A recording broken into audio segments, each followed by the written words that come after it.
خطبہ نمبر 134۔ آپ علیہ السلام کا ارشاد گرامی۔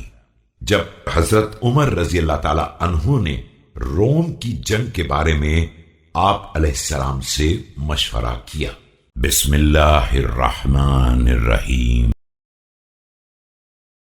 وقد توكل الله لأهل هذا الدين بإعزاز الحوزة وستر العورة والذي نصرهم وهم قليل لا ينتصرون ومنعهم وهم قليل لا يمتنعون حي لا يموت۔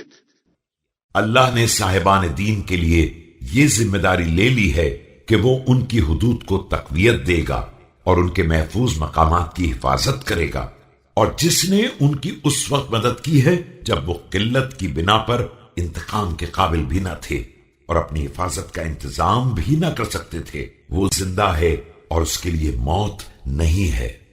إنك متى تسر إلى هذا العدو بنفسك فتلقهم فتنكب لا تكن للمسلمين كانفة دون أقصى بلادهم ليس بعدك مرجع يرجعون إليه۔ تم اگر دشمن کی طرف جاؤ گے اور ان کا سامنا کرو گے اور نکبت میں مبتلا ہو گئے تو مسلمانوں کے لیے آخری شہر کے علاوہ کوئی پناہ گاہ نہ رہ جائے گی، اور تمہارے بعد میدان میں کوئی مرکز بھی نہ رہ جائے گا جس کی طرف رجوع کر سکیں۔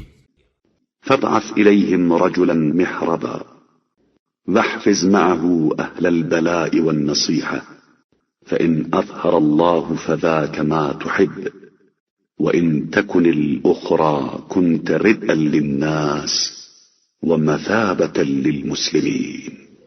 لہذا مناسب یہی ہے کہ کسی تجربہ کار آدمی کو بھیج دو اور اس کے ساتھ صاحبان خیر و مہارت کی ایک جماعت کو کر دو۔ اس کے بعد اگر خدا نے غلبہ دے دیا تو یہی تمہارا مقصد ہے، اور اگر اس کے خلاف ہو گیا تو تم لوگوں کا سہارا اور مسلمانوں کے لیے ایک پلٹنے کا مرکز رہو گے۔